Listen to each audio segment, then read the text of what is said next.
మొదటిసారిగా వరంగల్కి సంబంధించిన అప్డేట్స్ ఒకసారి చూద్దాం. మంత్రి కొండా సురేఖ కుమార్తె అయిన సుష్మితా పటేల్ సంచలన వ్యాఖ్యలు చేసిన సంగతి మనందరికీ తెలిసిందే. రేవంత్ పీసీసీ అధ్యక్షుడు కావాలని కోరుకున్నదే కొండా ఫ్యామిలీయే అని, పీసీసీ అయ్యాక తన తండ్రి కొండా మురళిని ఎమ్మెల్సీ చేస్తామని వాగ్దానం చేశారంటూ ఆమె పేర్కొన్నారు. అంతేకాదు, ఇప్పటి వరకు కొండా మురళిని ఎమ్మెల్సీ ఎందుకు చేయలేదు అంటూ ఆమె ప్రశ్నించారు. రేవూరి గెలుపు కోసం కొండా మురళి ఎంతో కష్టపడ్డారని, ఆయన తిరిగిన తర్వాతే రేవూరి గెలిచారు అంటూ కీలకమైన వ్యాఖ్యలు చేశారు. ఇప్పుడు కొండా మురళిని ఎందుకు పట్టించుకోవటం లేదంటూ నిలదీశారు. ఇవాళ రాజీనామా చేసి ఎన్నికలకు రావాలని, అప్పుడు రేవూరి తరపున రేవంత్ రెడ్డి ప్రచారం చేస్తే ఎవరు గెలుస్తారో తేలిపోతుంది అంటూ సవాల్ విసిరారు సుష్మిత. ఆ వ్యాఖ్యలను రేవూరి ప్రకాష్ రెడ్డి కూడా ఖండించారు. రైట్, ఇక ఈ ఎక్స్క్లూజివ్ ఫీల్డ్ రిపోర్ట్లో దీనికి సంబంధించి మరిన్ని అప్డేట్స్ అందించడానికి మా కరెస్పాండెంట్ తిరుపతి ఉన్నారు. తిరుపతి, చెప్పండి. మంత్రి కొండా సురేఖ జన్మదిన సందర్భంగా కూతురు సుష్మితా పటేల్ సంచలన వ్యాఖ్యలు చేశారు. సీఎం రేవంత్ రెడ్డితో పాటు పరకాల ఎమ్మెల్యే రేవూరి ప్రకాష్ను టార్గెట్ చేస్తూ సంచలన విమర్శలు చేశారు. సీఎం రేవంత్ రెడ్డి తమ్ముడు దోచుకుతింటారు, అచ్చ కాంగ్రెస్ పచ్చ కాంగ్రెస్గా కాంగ్రెస్ పార్టీ మారిపోయిందన్నటువంటి వ్యాఖ్యలు చేసినటువంటి పరిస్థితి అయితే రేవూరి ప్రకాష్ రెడ్డి ఈ నో కామెంట్ అంటూ ఆయన వెళ్ళిపోయారు. నేను స్థాయి తగ్గించుకొని మాట్లాడలేను, కాంగ్రెస్ పార్టీలో ఎటువంటి విభేదాలు లేవంటూ కూడా పరకాల ఎమ్మెల్యే రేవూరి ప్రకాష్ రెడ్డి ఇదే అంశంపై మనతో మాట్లాడేందుకు వర్ధనపేట ఎమ్మెల్యే కేఆర్ నాగరాజు ఉన్నారు. కాంగ్రెస్ పార్టీలో నిజంగానే అచ్చ కాంగ్రెస్ పచ్చ కాంగ్రెస్ ఉందా, ఎటువంటి పరిస్థితుల్లో వాళ్ళతో మాట్లాడారు. సరే సార్, మంత్రి కూతురు ఇలాంటి వ్యాఖ్యలు చేసింది, సీఎం రేవంత్ రెడ్డి తమ్ముడు దోసుకు తింటున్నారు, కాంగ్రెస్లో టీడీపీ నేతలకు ఎందుకు ఇంత ప్రేమ ప్రియాట్ అంటుంది, ఏం చెప్తారు? మంత్రి గారి కూతురు అన్నారు కాబట్టి వారిని అడిగితే వారు కరెక్ట్ సమాధానం చెప్తారు.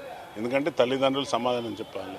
ఎందుకంటే ఇప్పుడు ఇక్కడ ఏమైంది, ఇష్యూ ఏమొచ్చిందంటే మా ముఖ్యమంత్రి గారిని అవమానపరిచే విధంగా మాట్లాడింది కాబట్టి తప్పనిసరిగా దానిపైన స్పందించవలసిన అవసరం ఉన్నది. దీన్ని మేము అందరం నాయకులం అందరం కూడా తీవ్రంగా ఖండిస్తున్నాం. ఎందుకంటే ఆమెకు పార్టీతో ఎలాంటి సభ్యత్వం లేదు, ప్రథమ పార్టీ ఎలాంటి పార్టీకి సేవ చేసిన సందర్భాలు లేవు. మరి పార్టీకి ఏం చేసిందో నాకు తెలియదు.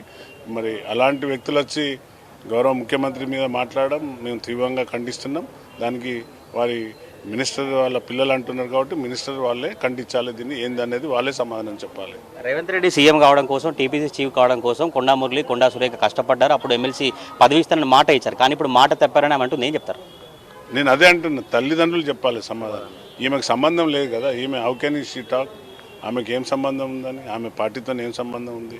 పార్టీలో కార్యకర్త లేదు, పార్టీలో సభ్యత్వం లేదు, పార్టీ కోసం ఎప్పుడు పనిచేసింది లేదు. లేకుంటే అసలు ఊయిషి అని నేను అడుగుతున్నా. ఆయన క్వశ్చనింగ్ ఊయిషి ఎవరు ఆమె? ఆమె ఇప్పుడు బాధ్యతారహితంగా మాట్లాడాలి.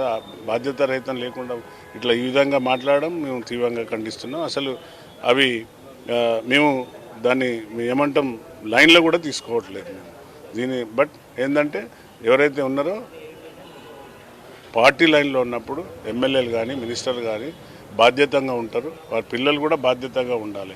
ఆ బాధ్యత లేనప్పుడు ప్రజాక్షేత్రంలో మా ప్రజలందరూ మనం చూస్తుంటారు, గమనిస్తుంటారు. కాబట్టి తప్పనిసరిగా దీనిపైన వారు స్పందించాలి, వివరణ ఇవ్వాల్సిన బాధ్యత మినిస్టర్ గారు వాళ్ళ హస్బెండ్ పైన ఉంటుంది. కాబట్టి దీన్ని మేము ఏమాత్రము ఉపేక్షించలేము.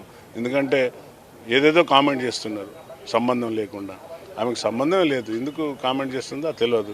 ఏమైనా ఉంటే ప్రజాక్షేత్రంలో వచ్చి నిలబడు, వద్దని అంటలేరు కదా. రేపు వచ్చే ఎలక్షన్లో నిలబడు, ఇప్పుడే రిజైన్ చేయి. ఎవరు నువ్వు ఏ అర్హత ఉన్నదని నువ్వు రిజైన్ చేయమంటున్నావు? నువ్వు ప్రతిపక్ష నాయకురాలు కాదు, లేకుంటే ప్రతిపక్షంలో ఉన్నదని కాదు. ఏ యాంగిల్లో మీరు రిజైన్ చేయమంటున్నారు అనేది కూడా ఇక్కడ క్వశ్చన్ అరైజ్ అవుతుంది. So it is not a ఈ కామెంట్ను మేము కొట్టిపడేస్తున్నాం. సీఎం రేవంత్ రెడ్డి అయిన తర్వాత పార్టీ పచ్చ కాంగ్రెస్గా మారిపోయిందని చెప్తున్నారు. ఆ పరిస్థితులు ఉన్నాయా? కాంగ్రెస్ పరిస్థితి ఎట్లా ఉంది ఇప్పుడు? లేదండి, ఇదంతా దుష్ప్రచారం తప్ప. కాంగ్రెస్ పెద్ద కుటుంబం, కాంగ్రెస్ ఒక పెద్ద ట్రైన్ లాంటిది. ట్రైన్లో చాలామంది ఎక్కుతుంటారు, దిగుతుంటారు. సో ఎప్పుడు కూడా ఇది అంతా మరి ఏ లైన్లో పోతున్నారు అనేది వాళ్ళు నిర్ణయించుకోవాలి. వాళ్ళు ప్రజలతో అంటే ట్రైన్ ప్రజలతో కలిసి ప్రయాణం చేస్తారా, ప్రజల మధ్య నుండి వెళ్ళిపోతారా అనేది వాళ్ళు నిర్ణయించుకోవాలి. ఇప్పుడు ఈమె కొత్త కాదు, రాష్ట్ర వ్యాప్తంగా అనిరుద్ రెడ్డి కావచ్చు, రాజగోపాల్ రెడ్డి, అనేక మంది చిన్నారెడ్డి స్పందిస్తారు. కాంగ్రెస్ పార్టీలో తీవ్రంగా అసంతృప్తి వ్యక్తం చేస్తారు. ఆ పరిస్థితి ఉంది. అసలు తెలంగాణ రాష్ట్ర వ్యాప్తంగా పార్టీ ఎట్లా ఉంది? మీరు ఒక వర్ధనపేట ఎమ్మెల్యేగా మీ నియోజకవర్గ కార్యకర్తలకు, అభిమానులకు ఏం పిలిపిస్తారు పార్టీకి సంబంధించి? మా పార్టీ నాయకులందరూ కూడా నాతోనే ఉన్నారు. వారికి ఏ మాత్రం బాధ అయినా మేము తక్షణమే మా అందరూ నాకు చెప్తారు, నేను వారితోనే కలిసి ఉంటున్నాను. మీరు చూస్తున్నారు, నేను ప్రజలలో ఉంటాను. హాస్టల్లో పోయి వాళ్ళ నాయకులతో, అందరు సీనియర్ నాయకులు వారితో పోయి భోజనం చేస్తాం. మేము ఎప్పుడు కూడా పిల్లల కోసం, ప్రజల కోసం ఈ యొక్క ప్రజాపాలనలో మేము ముందుకెళ్తున్నాం. కాబట్టి మా ప్రజలను ఎప్పుడు కూడా మా కాన్స్టిట్యున్సీ ప్రజలు ఎప్పుడు కూడా మాతోనే ఉన్నారు. మీ పార్టీ ఎమ్మెల్యేలు పార్టీ సీనియర్లు ప్రభుత్వానికి వ్యతిరేకంగా పార్టీ వ్యతిరేకంగా మాట్లాడితే నష్టం లేదు సార్? అంటే అసంతృప్తి ఉన్నది వాళ్ళకు. ఎవరైతే సీనియర్ నాయకులు అంటున్నారో వాళ్ళకి ఏదో అసంతృప్తి ఇంటర్నల్గా. నాకు ఇప్పుడు ప్రతి ఒక్కరికి కోరిక ఉంటుంది, గ్రీడీ అంటారు దాన్ని. నాకు అరే ఈయన మినిస్టర్ అయినా నేను ఎందుకు కాలేదు, ఆయనకంటే ఎక్కువ నాకు క్వాలిఫికేషన్ ఉన్నది, లేకుంటే ఆయనకంటే ఎక్కువ డబ్బు ఉన్నది, లేకుంటే నాకంటే ఎక్కువ ఆస్తి ఉన్నది, ఆయన ఆస్తులు ఉన్నాయి, ఆయనకు నాకంటే తెలియదు. ఇలాంటి గ్రీడ్నెస్తో వాళ్ళు ముందుకొచ్చి మంత్రి పదవులు రాలేదనే ఉద్దేశంతో కోమటిరెడ్డి బ్రదర్స్ అంటే సీనియర్స్ వాళ్ళంతా వాళ్ళకి ఏఐసిసి ఏ విధంగా వాళ్ళకి సంబంధాలు ఉన్నదో ఏమి అయిందో అనేది. చిన్నారెడ్డి గారు రెస్పెక్టబుల్ మ్యాన్. ఆయన అధిష్టానం, ఆయనకు మంచిగా గౌరవం ఉంది. అక్కడ లోకల్లో ఏమన్నా మిస్అండర్స్టాండింగ్ ఆయన ముందుకు వచ్చి మాట్లాడినట్టు తప్ప పచ్చది లేదు తెల్లలేదు. పచ్చ కామెంట్ వాళ్ళు ఊరంతా పచ్చరా అన్నట్టు ఇప్పుడు ఈ కామెంట్ అనేది బయట వాళ్ళు చేసే దుష్ప్రచారం అండి. కొండ సురేఖపై కావచ్చు సుష్మితా పటేల్కు పార్టీ దృష్టికి తీసుకెళ్తారా, సీఎం దృష్టికి తీసుకెళ్తారా, చర్యలు తీసుకుని ఏం చెప్తారు మీరు? కొండ సురేఖ గారు మేడం గారు షీజ్ అ మినిస్టర్. ఆమె మరి నేను చెప్పానుగా వారి కూతురు అన్నారు కాబట్టి వారే వివరణ ఇవ్వాలి. నా కొడుకు మాట్లాడితే నేను సమాధానం చెప్పాలి.